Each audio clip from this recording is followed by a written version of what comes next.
नारद भक्ति सूत्र। पिछली बार हम लोगों ने नारद भक्ति सूत्र के 70 नंबर सूत्र तक चर्चा किया था, उस पर विचार हुई थी। 70 नंबर सूत्र क्या था? नारद जी कह रहे हैं कि तन्मयाः, तन्मय हो जाते हैं। अच्छा, हो सकता है कि आप लोगों को ध्यान हो, पर कुछ मैं पीछे भी कहाँ से शुरू हुई यहाँ ये तन्मयाः शब्द जो नारद जी कह रहे हैं।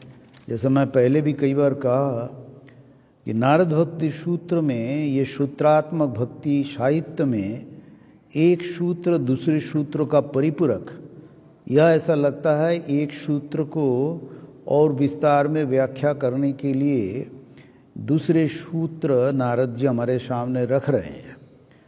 तो ये जो नारद जी 70 नंबर सूत्र में कह रहे हैं, यद्यपि इस पर पिछली बार भी चर्चा हुई थी कि तन्मयाः अर्थात भक्त जो है, जो भक्ति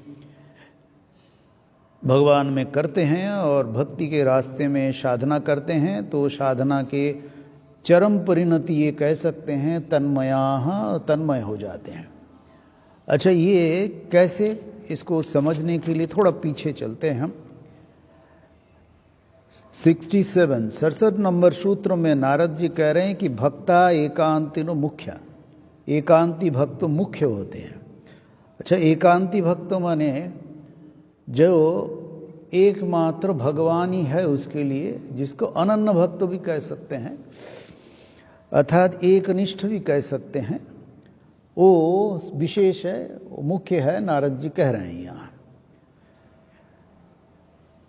उसके बाद 68 नंबर 68, मुख्य जो ये भक्त जो एकांती भक्त हो जाते हैं या तन्मयाः तन्मय हो जाते हैं, इसका लक्षण क्या है नारद जी हमारे सामने रखे हैं। जब इस पर चर्चा भी हुई थी, वह नारद जी कह रहे हैं कि जो एकांती भक्त होते हैं, एकनिष्ठ भक्त होते हैं, जिनका जो भक्त मुख्य कहा जा रहा है, वो उनका लक्षण क्या क्या है, इस पर भी चर्चा हुई थी। नारद जी 68 नंबर सूत्र में कह रहे हैं उनका कंठावरोध रोमांच अश्रुभिः परस्परम लपमानाः पावयन्ति कुलानि पृथिवीं च। सामान्य जो भक्त है, सामान्य बुद्धि रखने वाले भी, दिखावा करने वाले अलग विषय है, पर सचमुच में हम जब श्री राम कृष्ण देव के जीवन से जो परिचित है वो जानते हैं, श्री राम कृष्ण देव को उनके साधना काल में उनके ये सब लक्षण दिखाई देता था। कंठावरोध, कंठ अवरुद्ध हो जाता है। इसका एक दृष्टि से देखे, जब विचार एक हो जाता है, दूसरे विचार नहीं रहता है, तो विचार को देखने वाले भले ही और कोई हो या अनुभव करने वाले भले ही को हो, बाद में जैसे हम जब सपना देखते हैं निद्रा में, तो उसमें देखने वाले कोई, अनुभव करने वाला कोई है, पर उसमें ज्ञान नहीं रहता है कि मैं सपना देख रहा हूं। सुषुप्ति में जो अच्छी नींद हुई, पर उसका एक अनुभव है, पर अनुभव तभी होता है जब सुषुप्ति से हम जागते हैं, कहते अच्छा, एक बहुत अच्छा अनुभव हुई, पर किस प्रकार व्याख्या करने वालों उसको तो समझ नहीं आएगा। क्योंकि सुषुप्ति जो है, या जहां यहाँ कह रहे हैं कि भक्त भगवान एक रूप हो जाते हैं, तो उसमें मन नहीं रहता है, बुद्धि नहीं रहता है, पर एक इमोशन रहता है, या कहे स्वप्न सुषुप्ति में जो अनुभव, अर्थात सुषुप्ति की अनुभव को देखने वाला और कोई है, इसीलिए सुषुप्ति का अनुभव अनुभूत होता है। इसके लिए समझना पड़ेगा सुषुप्ति में जो अनुभव होता है वो मैं नहीं हूं, ये एक विचार है। क्योंकि जब मैं जागृत अवस्था में होता हूं, तब जागृत अवस्था में जो विचार सामने आता है, मन में हो या जो कुछ करता हूं, वो हम बुद्धि के द्वारा विवेक के द्वारा उसको विश्लेषण करते हुए उसको हम समझ जाते हैं कि ये ऐसा है, ऐसा है। पर जब सुषुप्ति में हो या जब भक्त भगवान के साथ एकीभूत हो जाता है, जैसे श्री रामकृष्ण देव के जीवन में हम लोग देखते हैं, मुहुर्मुहु समाधि में चले जाते हैं, अर्थात भगवान के साथ एक रूप जैसे उनका भावना हो जाते हैं। उस भावनाओं को सुषुप्ति के साथ समझने का तुलना करें, कैसा रहता है? उसको व्याख्या करने के लिए जो मन बुद्धि का जरूरत है वो उस समय नहीं रहता है, अर्थात वो भगवान के साथ एकीभूत हो गया है वो इमोशन। तो इमोशन को व्याख्या करने के लिए बुद्धि, विवेक, विचार और भावना होना चाहिए। पर जब वो भक्त भगवान के साथ एकीभूत हो जाता है, तब उसको मन, बुद्धि, चित्त, अहंकार जो भी कुछ कहे, एक शब्द में कहे, मैं बोध चला जाता है, तभी तो एकीभूत हो पाता है। तो जब भक्त, उसका शुरुआत इस प्रकार रहता है, जब भक्त भगवान की बात करते हैं, श्री रामकृष्ण देव के जीवन में हम देखते हैं, मैं तुम्हें बताना चाहता हूँ, अनुभव पर बता नहीं पाता हूँ, माँ मुझे मेरे गला दबा दे रही, ऐसा श्री रामकृष्ण देव अपनी भाषा में कहते हैं। गदगद कंठ अवरुद्ध हो जाता है, जब इमोशन, भाव हो जाता है, कई बार हम लोग का भी एक अनुभव होगा, तो ये व्याख्या नहीं कर पाते, कुछ बोलने की स्थिति में नहीं रहते हैं, रोमांच होता है। अर्थात वो आनंद, जो आनंद भगवान के साथ एकीभूत होकर उन्हें मिलता है, उस आनंद का अनुभव सुषुप्ति के अनुभव के साथ देखना, समझना पड़ेगा, क्योंकि उसमें व्याख्या नहीं हो पाता है, क्योंकि मन नहीं रहता है, भगवान के साथ एकीभूत हो जाता है। पर भगवान के साथ वो बात करता है, परस्परम लपमाना, एक दूसरे के साथ, जैसे भगवान के माँ के साथ श्री रामकृष्ण देव बात किया करते थे, पर वो लोगों को लगता है पागल हो गया, पर उनमें वो माँ के साथ बात किया करते थे, माँ को देखते थे। और ये जब ऐसा होता है, ऐसी स्थिति हो, तो क्या होता है? पावनानि कुलानि, कुल को पवित्र करते हैं। कुलम पवित्रम जननी कितार्था, ऐसा भी शास्त्र में कहा गया है। सचमुच में कुछ सच्चे सन्यासी हो, त्यागी हो, ज्ञान प्राप्त किया हो, तो उनके लिए कहा जाता है वो अपने कुल को, ये नारद भक्ति सूत्र के आगे के सूत्रों में भी इस पर हम चर्चा करेंगे, वो अपने कुल को पवित्र करते हैं। बोलते 7 पीढ़ी जो गुजर गए उसका और आने वाला 7 पीढ़ी को पवित्र करते हैं, वो मुक्त कर देते हैं, ऐसा कहते हो उस साधना के फल स्वरूप।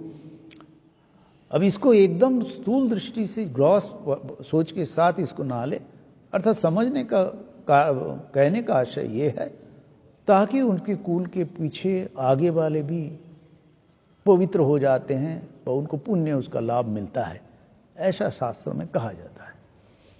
उसके बाद पृथ्वीम च, संसार को भी पवित्र करते हैं। क्यों पवित्र करते हैं? क्योंकि शास्त्र को पवित्र करते हैं। इसके बाद वाला सूत्र में भी हम पढ़ेंगे, इस पर भी पहले चर्चा हुई थी। पहले इसको एक बार 69 नंबर सूत्र को पढ़ लेता हूं। ऐसे जो साधक होता है वो क्या करते हैं? तीर्थि कुर्वन्ति तीर्थानि, शुकर्मि कुर्वन्ति कर्माणि, सत्शास्त्री कुर्वन्ति शास्त्रानि। ये बड़ा इंपॉर्टेंट चीज है। साधक जब इसको ठीक ठीक समझ ले तो उसके लिए, ऐसे साधक जब तीर्थ में जाता है, तीर्थ कैसे तीर्थ बनता है?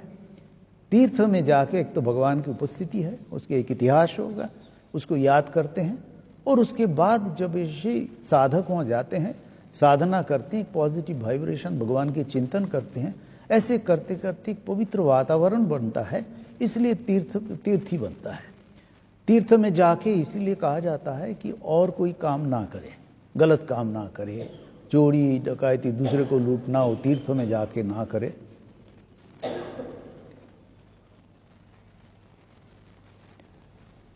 तो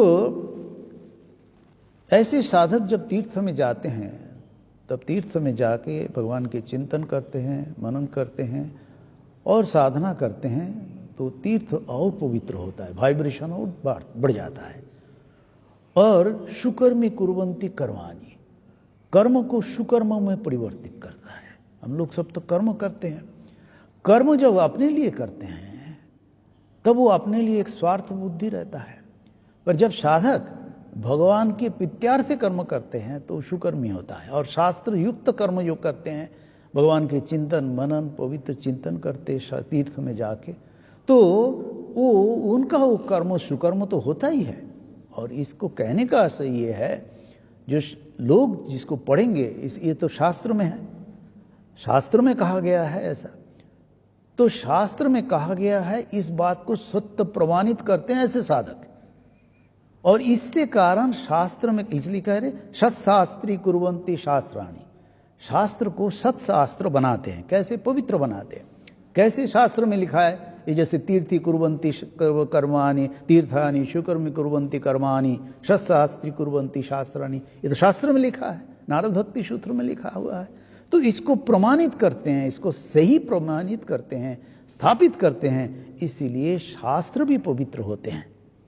आगे के श्लोक में भी, इसलिए मैं कहता हूं बार बार कि, और ये सत्य है कि जो सूत्रात्मक साहित्य है वो कर्मयोग हो, जो भी शास्त्र हो, अपना ज्ञान योग और ध्यान योग हो, ज्ञान योग हो, सब एक सूत्र के साथ दूसरे सूत्र का जुड़ा हुआ है। इसीलिए उसको माला के रूप में, सूत्र माने जो सूत्र बहुत से भावनाओं को एक साथ ग्रथित करता है। यहाँ 84 सूत्र से नारद भक्ति सूत्र, तो यहाँ कहा जा रहा है ऐसे भक्त जो है वो तीर्थ की पवित्रता को बढ़ाते हैं, कर्म की पवित्रता को बढ़ाते हैं, शास्त्र की शास्त्रत्व प्रमाणित करते हैं। तो ऐसे भक्त क्या होता है, तन्मय हो जाते हैं। इस पर पहले भी चर्चा हुई थी। अभी इसको और समझने के लिए हम आगे के सूत्र की ओर जाएंगे। 71 नंबर सूत्र में नारद जी क्या कह रहे हैं, 71, उसमें नारद जी कहते हैं इसका रिजल्ट क्या है। ऐसे साधक जब किसी कुल में, इसीलिए कुलम पवित्रम जननी की तार था, हम देखते हैं माँ शारदा के जीवन में उनके कुल को पवित्र हुए। गिरीश चंद्र घोष कह रहे हैं, जिस कुल में माँ जगत जननी माँ शारदा पैदा हुई उनके कुल पवित्र हुए। यद्यपि उस कुल में हम लोग देखते हैं, माँ के जीवन जब पढ़ते हैं परिचित है कि उनके भाई लोग पूरा अति संसारी थे, पैसे वैसे छोड़ के कुछ नहीं। फिर गिरीश चंद्र घोष उतने होने के बाद भी वो एक संपत्ति के लिए, थोड़े के लिए भाई तीनों भाई लड़ा करते थे। तो अलग प्रसंग है। अभी इसमें हम आते हैं 71 नंबर सूत्र में नारद जी क्या कह रहे हैं कि मोदन्ते पीतरो, इसको समझे। और ये शास्त्र में जो कहा जा रहा है इसका आशय ये है, एक तो शास्त्र के शास्त्र को प्रमाण करना, दूसरा है ऐसा संभव है, और ऐसा संभव है जब अवतार पुरुष भगवान महापुरुष लोग आते हैं अपने जीवन के द्वारा ये शास्त्र के शास्त्रत्व, ये सत्यता को प्रमाणित करते हैं अपने जीवन के द्वारा, अपने साधना के द्वारा। यहाँ क्या कह रहे हैं, उसका रिजल्ट क्या होता है। जैसे भगवत गीता में कई बार मैं इसका जिक्र करता हूँ कि अर्जुन जब प्रश्न करते हैं भगवान को कि स्थित प्रज्ञ का लक्षण क्या है, स्थित प्रज्ञस्य का भाषा समाधिस्तस्य केशव स्थितधि किम प्रभाषेत किम आशित ब्रजेत किम, कैसे व्यवहार करते हैं या चलते हैं, कार्य करते हैं। वहाँ भी भगवान कृष्ण गीता में अर्जुन को समझा रहे। यहाँ जो कह रहे हैं कि ऐसे जब महापुरुष किसी कुल में पैदा होते हैं, वैसे भक्त जब होते हैं, उसके कारण क्या होता है, मोदन्ते पितरो, अर्थात पूर्वज जो है खुश हो जाते हैं। अब इसको एक दृष्टि से कहे कि एकदम स्थूल रूप से इसको ना समझे, इसको ऐसे समझे कि वो ऐसे अर्थात उस कुल में हो व साधक को और प्रेरित करने के लिए और लोगों को प्रेरित करने के लिए शास्त्र का काम ही यही है कि सत्य को सामने रखते हुए लोगों को प्रेरित करना, ताकि वो उसके जीवन का जो लक्षण है, जो लक्ष्य है, उस लक्ष्य को प्राप्त करने के लिए वो प्रेरित हो। इसीलिए श्री रामकृष्ण देव भी कहते हैं कि भक्तों को भगवत प्रसंग करना चाहिए, साधु संग करना चाहिए। ये तो शास्त्र ही है। ठाकुर श्री रामकृष्ण देव तो शास्त्र की बात ही कह रहे हैं, उसे प्रेरित कर रहे हैं ताकि तुम ऐसा ऐसा करो, तो उससे रिजल्ट क्या होगा उसके सामने, क्योंकि मनुष्य बिना स्वार्थ से एक पैर नहीं हिलते हैं, वो स्वार्थ देखता है। तो इसीलिए ये भी पॉइंट हो सकता है कि शास्त्रकार उन्हें थोड़ा प्रेरित करते हैं, अरे देखो तुम्हें ये मिलेगा वो मिलेगा, कम से कम कुछ तो करे। यहाँ कह रहे हैं नारद जी, मोदंते पितरो नृत्यंती देवताः। ये बड़ा इंपॉर्टेंट अंश है, नृत्यंती देवताः। इसलिए मैं बार बार कर रहा हूं कि एकदम स्थूल रूप में इसको ना समझे, सोचे। इस पर हम विचार करेंगे। सनातः च यम भूर्भवति, अर्थात पृथ्वी सनात हो जाते हैं। जैसे मोदंत पितर, ये सामान्य अर्थ है। पूर्व जो लोग जो है, पितर लोग है, वो खुश हो जाते हैं। मेरे कुल में ऐसे साधक जो भगवान को प्राप्त किए हैं, वैसे अवतार पुरुष हो, उच्च कुल उच्च कोई साधक हो, उसके साधना के फल में जब वो साधना के द्वारा वो साधक जब साधना के चरम परिणति को प्राप्त करता है, तब उसके कुल के लोग खुश हो जाते हैं कि अब इसके कल्याण से मेरा भी कल्याण होगा। ये हो। उसके बाद मोद नृत्यंती देवता, देवता लोग नृत्य करते आनंद में। क्योंकि देखिए, नृत्य किस समय करते, आनंद किस समय, जब बहुत खुश होते हैं। खुश होने लायक कोई घटना हो, कोई व्यवस्था हो, तभी खुश होते हैं। क्यों खुश होते, इसको आप आगे पढ़ेंगे हम। उसके बाद कह रहे सनाथा च यम भूर्भवति, ये पृथ्वी सनात हो जाते। तो पृथ्वी अनाथ कब होते हैं, ये पहले समझना पड़ेगा। पृथ्वी अनाथ तब होते हैं और तब अवतार पुरुष भगवान अवतरित होते हैं। अनाथ तब होते हैं जब पापियों की संख्या बढ़ जाता है और धर्म को मानने वाले दुर्बल हो जाते हैं। लोग, राक्षसी वृत्ति के लोग, धर्म को ना मानने वाले लोग, संख्या वृद्धि हो जाता है। तभी तो हम गीता में पढ़ते हैं, भगवान कह रहे हैं यदा यदा हि धर्मस्य ग्लानिर्भवति भारत अभ्युत्थानम् अधर्मस्य तदात्मानं सृजाम्यहम् परित्राणाय साधूनां विनाशाय च दुष्कृतम् धर्म संस्थापनार्थाय। तो पृथ्वी अर्थात संसार हम कह सकते हैं अनाथ तभी होते हैं जब संसार में दुष्कृति बढ़ जाता है, दुराचारी बढ़ जाता है, दुराचार लोगों की संख्या बढ़ जाता है। अर्थात कहने का आशय ये है, समझना पड़ेगा, हमारे जीवन का लक्ष्य दुराचार नहीं करना है।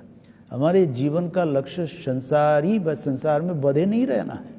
हमारे जीवन का लक्ष्य ये शरीर प्राप्त हुआ है, मनुष्य शरीर, मनुष्य जन्म। इसलिए शास्त्र में कहा जाता है दुर्लभम त्रयमेवैत देवानुग्रह हेतुकम मनुष्यत्व मुमुक्षुत्व महापुरुष संश्रय। मनुष्य जन्म बहुत दुर्लभ है।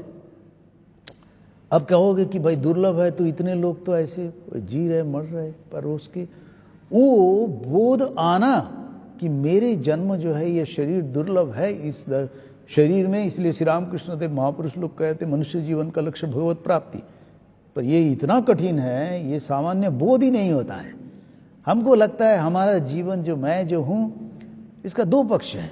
मैं जो हूँ मनुष्य हूँ, पर हमारा कर्म जो है पशु भी नाराना, पशु समान है, पशु सदृश है। पशु जन्म जो है वो है भोग जोनी है। पैदा होते हैं प्रारब्ध कर्मों के कारण, किसी कारण फिर मर जाता है। कर्म क्षय के कारण पशु जन्म होता है। मनुष्यों का भी कर्म क्षय के कारण मनुष्य जन्म होता है।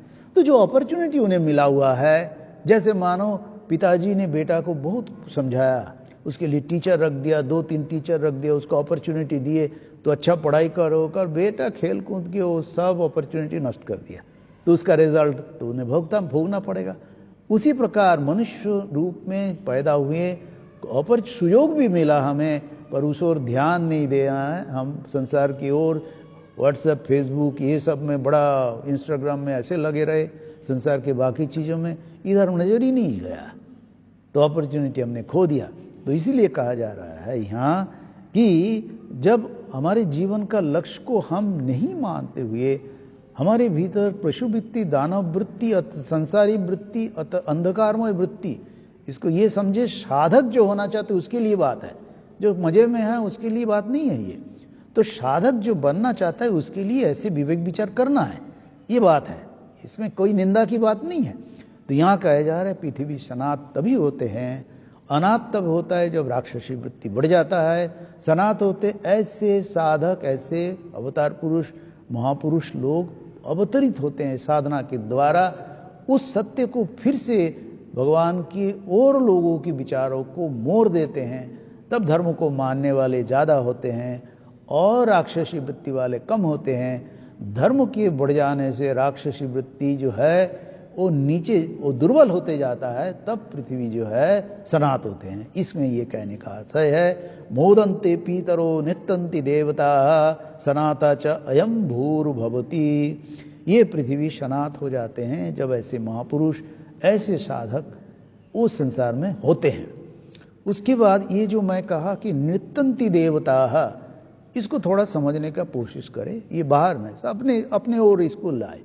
मनुष्यों का जो इंद्रिया है, पंच कर्मेंद्रिय, पंच ज्ञानेंद्रिय, ये हमें जानते, चक्षु कर्ण नासिका जिह्वा तक, उसके जो है एक स्थूल हाथ है, आँख दिखने वाले जो देख आँख है, तो इसके पीछे जो ये सत्य है एक ज्ञानेंद्रिय जो है, ये तो कर्मेंद्रिय, इसके पीछे ज्ञानेंद्रिय है। ये ठीक रहे, ज्ञानेंद्रिय ठीक नहीं रहा है तो ये ठीक रहने से भी काम नहीं करेगा। तो ये पंच ज्ञानेंद्रिय क्या है? चक्षु कर्ण, ये चक्षु कर्ण नासिका जिह्वा तक, चोख, कान, नाक, जीभ और स्पर्श करने का स्किन। और पंच कर्मेंद्रिय क्या है? इसके साथ ये काम करता है, हाथ है, हाथ, पैर, मुख, गुदा और जननांग, ये तीन, ये पांच। तो पंच कर्मेंद्रिय, पंच ज्ञानेंद्रिय। अच्छा, इसका काम क्या है? ये जो काम है ज्ञानेंद्रियों, पहले तो ये ज्ञानेंद्रियों के कारण कर्मेंद्रिय काम करता है। आपको आंख बंद कर लिया तो अभी दिखेगा नहीं, तो ये ज्ञानेंद्रिय ठीक होना चाहिए और उसके बाद कर्मेंद्रिय भी ठीक हो और देखने की वृत्ति हो, तभी देखते हैं और संस्कार बनता है। तो ये हमारे ज्ञानेंद्रिय कर्मेंद्रिय जो भगवान ने हमें दिया है, इसका कार्य जो है हम दास वृत्ति की ओर या राक्षसी वृत्ति की ओर जाए, संसार की ओर जाए, तब एक दृष्टि है। पर जब वो भगवान की ओर जाता है तब एक दृष्टि होता है। तो नित्यंति देवता अर्थात इसकी देवता भी है, वो आगे हम जाएंगे कि ये जैसे कान है, कान का काम सुनना, तो कान जो है स्पेस नहीं होने से शब्द नहीं सुनेंगे। तो आकाश जो है ऐसे माना गया है, इसमें तर्क वितर्क की बात नहीं, ऐसा शास्त्र में ऐसे कहा गया है। पंच ज्ञानेंद्रिय और उसका देवता। तो कान जो है श्रोत्र, सुनने की, यद्यपि ये तो तीन चीज है। एक तो कान बाहरी एक कर्मेंद्रिय, ज्ञानेंद्रिय कान में सुनने की जो क्षमता है वो जो काम कर रहा है, और उसका देवता हम कहा जा रहा है कि ये यदि स्पेस ना हो, ये आकाश ना हो, तब ये सुनाई नहीं देगा। यहाँ खालिस्तान जहाँ कुछ नहीं है, जैसे मानो कुछ नहीं है, शब्द जहाँ पहुँच नहीं सकते, ऐसे कुछ आकाश शून्य कोई जगह हो जाए तो आपको सुनाई नहीं देगा। आप आस पास बोल रहे, क्या बोल रहे, कुछ नहीं सुनाई देगा। तो इसकी देवता माना गया है आकाश को, स्पेस को। कान के त्वचा स्पर्श करते हैं, स्पर्श करने का देवता माना गया है सूर्य। स्पर्श करते देखते हैं जो है वो भी एक स्पर्श है। हम कुछ चीज को देख रहे हैं, माने ये अनुभव कर रहा है, वो प्रकाश ना हो तो नहीं देख पाएंगे। उसके बाद जीव रसना, उसकी देवता है वरुण अर्थात रस जल, उसके कारण हम ये जीभ से स्वाद लेते हैं। और उसके बाद है त्वचा हो गया, चक्षु हो गया, उसको देखते हैं। चक्षु का जो है सूर्य देवता है, आप लाइट के बिना नहीं देख सकते। त्वचा स्पर्श करते, उसकी देवता है वायु, मैं आगे गलत बोला था। कान का हो गया आकाश, त्वचा का हो गया वायु, स्पर्श करते हैं। उसके बाद चक्षु का जो देवता है सूर्य, प्रकाश के कारण हम देखते हैं। और उसके बाद जीभ जिसकी देवता है वरुण रस, और उसके बाद है नाक, घ्राण लेते हैं, पृथ्वी उसकी देवता, ऐसे माना गया है। तो इसका जब कार्य होता है कि जो वाणी, हम वाणी की जो बात करते हैं, जो हम बोलते हैं, वो है उसकी देवता अग्नि है। कर्मेंद्रिय ज्ञानेंद्रिय का अलग अलग देवता है। इसके हाथ का है इंद्र, और पैर का है विष्णु, और गुदा मलद्वार या पायु है यम, और उसके जननांग उपस्थ है ब्रह्मा, जहाँ से सृष्टि होती है। इसके पहले मैंने इसको कहा था कि ये जननांग, ये इसकी देवता है ब्रह्मा, क्योंकि ब्रह्मा सृष्टि करते। तो कहने का आशय ऐसा है, इसको इस दृष्टि से समझे, ये जो परम पंच कर्मेंद्रिय और पंच ज्ञानेंद्रिय सबके अलग अलग देवता है, तो जब इस पंच कर्मेंद्रिय पंच ज्ञानेंद्रिय की कार्य भगवान की ओर जाने के लिए होता है, भगवान की ओर जाने के लिए साधना के लिए होता है, तब उस साधना में जब साधक साधना में पूर्णता प्राप्त करते हैं, तब उस देवता खुश होते हैं।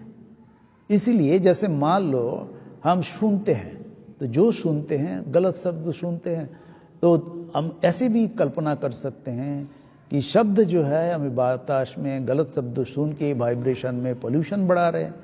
तीर्थों में जाके हम पोल्यूशन बढ़ा रहे हैं, आश्रम में मंदिर में आके आश्रम कैंपस में के गलत शब्द लड़ाई झगड़ा गाली गलौज कर रहे हैं तो पोल्यूशन बढ़ा रहे हैं। तो ऐसा हम सोच सकते हैं कि देवता भी सोचते हैं कि कहाँ ये आके यहाँ के भी वातावरण को नष्ट कर रहे हैं। तो थोड़ा सा ये इस दृष्टि से हम इसको समझे कि वाक जो है ऐसे वाणी हम बोले दूसरे के, ताकि वाक की देवता खुश हो जाए। अर्थात कहने का आशय है, ये हमारा जो पंच कर्मेंद्रिय हो पंच ज्ञानेंद्रिय हो, किसी को भी साधक को ये समझना जरूरी है। जो साधक नहीं है उसको कोई लेना देना नहीं इससे, क्या सब पागलपन है, ये कोई मतलब नहीं है। पर जो साधक है उसको इसमें श्रद्धा रखते हुए इस चीज को समझना जरूरी है, मेरे को जो भगवान ने मेरा कर्मेंद्रिय दिया है, वो ज्ञानेंद्रिय जो दिया है, ये भगवान की ओर जाने के लिए, इसलिए बोले मनुष्य जन्म की श्री रामकृष्ण देव भी कह रहे हैं, भगवान लाभ मनुष्य जीवन का उद्देश्य। तो कहाँ से करेंगे, किससे साधना करेंगे? कर्मेंद्रिय ज्ञानेंद्रिय तो ही साधना करेंगे। अब जैसे ध्यान में बैठते हैं तो किससे करेंगे? मन से करेंगे, कर्मेंद्रिय ज्ञानेंद्रिय से ही करेंगे। शुरुआत तो वहीं से होगा। भले ही वो साधना की पूर्णता, उसमें कोई भेद नहीं रह जाता है। ज्ञान की चरम परिणति हो, योग के चरम परिणति हो, कर्म के चरम परिणति हो, भक्ति के चरम परिणति, सब एक ही है, चारों एक ही है। तो इसीलिए जब ऐसा होता है, साधक जब ऐसा करता है, तो देवता भी खुश हो जाते। नित्यंती खुशी, इसको नित्यंती को स्थूल दृष्टि से सुना दे, हाथ उठा के नाचना शुरू कर देते, उसका मतलब पॉजिटिव होता है, खुश हो जाता है, आनंदित हो जाते हैं। उसके बाद 72 नंबर सूत्र में नारद जी कह रहे हैं, ये बड़ा इंपॉर्टेंट है, साधक के लिए ख्याल रखना बहुत जरूरी है। 72 नंबर सूत्र में क्या कह रहे हैं नारद जी? नास्ति तेषु जाति विद्या रूप कुल धन क्रियादि भेद। शास्त्र में कहा गया है, ये जो भेद हमारे यहाँ जो भी कुछ है ना हम लोग करते हैं, वो मनुष्य अपने स्वार्थ के लिए उस भेद को क्रिएट किए हैं। शास्त्र में कोई भी ये भेद की बात नहीं है। यहाँ शास्त्र में ना श्री रामकृष्ण देव भी स्वयं कह रहे हैं, भक्त का कोई जात नहीं होते हैं, कह रहे हैं ना श्री रामकृष्ण, हमारे साधक लोग भी कहे। अब इसको हम कई दृष्टि से शास्त्र के गुरार्थ को समझ नहीं पाने के कारण सामान्य बुद्धि लोग इसको गलत अर्थ निकाल लेते हैं। पर यहाँ कह रहे हैं नारद जी, नास्ति तेषु अर्थात भक्तों के बीच, कई भक्तों के बीच जाति विद्या रूप कुल धन कर्म के लिए भेद नहीं रहता। अर्थात जाति भेद नहीं रहता है, ऊंचा बड़ा छोटा। उसके बाद कह रहे हैं कि बड़ा मैं पंडित हूँ, वो मूर्ख है। इसके बाद है सुंदर हूँ, वो कुत्सित है, धन है नहीं है। उसके बाद कर्म भेद, वो बड़ा नौकरी अच्छा करता है, ये उतना नहीं करता है, सामान्य करता है। ऐसे आके देखिए हम मिलते हैं, कौन क्या करता है नहीं करता है। रामकृष्ण भावधाराओं में भी हम जब जाते हैं, एक सामान्य जागतिक व्यवस्था के लिए एक सिस्टम बनाया गया है कि कोई आएगा तो उसको इस तरह की उनकी डिग्री हो तभी ज्वाइन कर सकता है रामकृष्ण भावधाराओं में। पर वो पता ही नहीं चलता है कि कौन इंजीनियर कौन डॉक्टर है, बाद में कभी पता, पर उसमें भेद ऐसा नहीं रहता। सब एक साथ, एक काम करो, एक खाओ, एक साथ बैठो, एक का नाली साफ करो, सबके लिए ड्यूटी है, वो करते। उसका मतलब वो व्यवस्था इस प्रकार रखा जाता है। हमारे शास्त्रों में इसका पुराने जमाने में गुरुकुल प्रथा यही होता था। उसके ये नहीं कि तुम पैसे वाले हो इसलिए तुम्हारे लिए छूट है, ऐसा बिल्कुल नहीं था। तो इसलिए नारद जी यहाँ कह रहे हैं, ये जो भक्त जब हो जाता है, जो भक्त इस तरह का होते हैं, उसमें जाति विद्या रूप कुल धन क्रिया आदि का भेद नहीं होता। ये अल्टीमेट है, अंतिम है। पर भक्त जो होगा उसको नहीं करना है, ये भी समझना पड़ेगा। तभी तो ये नहीं करोगे तभी तो जाओगे ऊपर।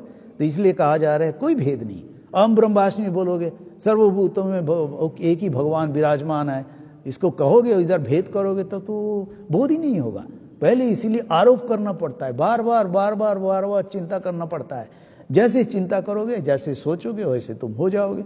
इसलिए श्री रामकृष्ण देव कहते हैं, जिस रंग में मन को रंगाओगे तो उसी रंग का हो जाएगा मन।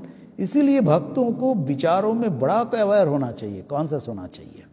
उसके बाद वाला सूत्र आज वहीं समाप्त करूंगा। सूत्र 73 नंबर सूत्र में नारद जी कह रहे हैं, यस तदीयाः, ये जैसा मैंने कहा था यहाँ इसके पहले 70 नंबर सूत्र में, तन्मयाः, तन्मय हो जाते हैं, एकाकार हो जाता है, एकीभूत हो जाता है, विचारों में भेद नहीं रह जाता है। यहाँ कह रहे हैं यतः, क्योंकि ये सब होने के ऐसा हो जाता है, ऐसा होता है क्योंकि वो ईश्वर के अपने होते हैं, ईश्वर के साथ एकीभूत हो जाता है। कैसे एकीभूत हो जाए? इसीलिए देखिए शास्त्र में कहा जाता है कि जीवन मुक्त का वो एकीभूत हो गया ईश्वर से। जीवन मुक्त का मैं इसके पहले एक बार उदाहरण दिया था, जैसे रस्सी जब जल जाए तो रस्सी दिखने लायक, दिखने में तो रस्सी जैसा है, पर वो रस्सी का कार्य नहीं होता है। पर जब तक आप उस जले हुए रस्सी को मिटा नहीं देते हो, ऐसे दबा के उसको पाउडर नहीं बन जाता है, तब तक वो रस्सी जैसा दिखेगा। उसी प्रकार जो मनुष्य जिसको कहते हैं कि जीवन मुक्त हो जाता है, वो मनुष्य आकार में तो दिखेगा, पर वो मनुष्यों का उसका जो कार्य है वो नहीं होगा। ये समझ, अर्थात विचारों का कार्य नहीं होगा। स्थूल की कार्य अपने हाथ हिला रहे माने मनुष्यों का कार्य नहीं। उसको समझना पड़ेगा कि मनुष्य विचार तो मन ही सब है। मन एवं मनुष्यानाम कारणम बंधो मोक्षणम। तो मन जो है उसका जो विचारों का कार्य नहीं होगा। हम जब ये चीज समझ सकते हैं तभी, जब हम मुक्त हो जाएंगे तभी समझ सकते हैं, उसके पहले नहीं समझ पाएंगे कि कैसा है। हम जैसे इसको एक स्थूल उदाहरण दे, अब नदी में नहाने के बाद नहाने का मजा हमें समझ में आएगा। जब तक नहीं नहाया तब तक कोई भी कितना भी समझा दे हमें, जब समझ नहीं आएगा। दूसरी प्रकार जो इस चीज को प्राप्त कर जाता है, इस भक्तों की स्थिति को, यतः तदीयाः, अर्थात ईश्वर के अपने होते हैं, अर्थात समझना पड़ेगा ईश्वर में एकीभूत हो जाते हैं। वही एक ही जैसा ही श्री राम ये नारद जी यहाँ भी कह रहे हैं। जैसे यहाँ पहले 70 नंबर सूत्र में जो था, 73 नंबर सूत्र में भी ऑलमोस्ट वही बात है। यहाँ है कि ये 70 नंबर सूत्र में उपसंहार ये किया गया था उस भावना का, यहाँ भी इस भाव का कहा जा रहा है। इसका परिणति ये है, यतः तदीयाः, एकीभूत हो जाता है, उनके ही हो जाता है, अलग अस्तित्व तो नहीं रह जाता है। तो आज 73 नंबर सूत्र तक हम लोगों ने चर्चा की। आगे का 84 सूत्र है, आगे का 11 सूत्र होगा। तो 11 सूत्र में उपसंहार है, अर्थात ये जहाँ नारद जी हमें बताते हैं भक्त के लिए करना क्या है। एकदम इतना कुछ शास्त्र की बात सबको चर्चा करने के बाद आगे के जो 10-11 सूत्र होगा उसमें नारद जी का भक्तों को क्या करना चाहिए और क्या नहीं करना चाहिए, ये दोनों जानना जरूरी है। एकदम क्लियर कट नारद जी आगे के बाकी सूत्र में कहेंगे। अगली बार हम कोशिश करेंगे इस पर चर्चा करने के लिए। आज इतना ही। ओम शांति शांति शांति। हरि ओम तत्सत्। श्री राम कृष्णार्पणमस्तु।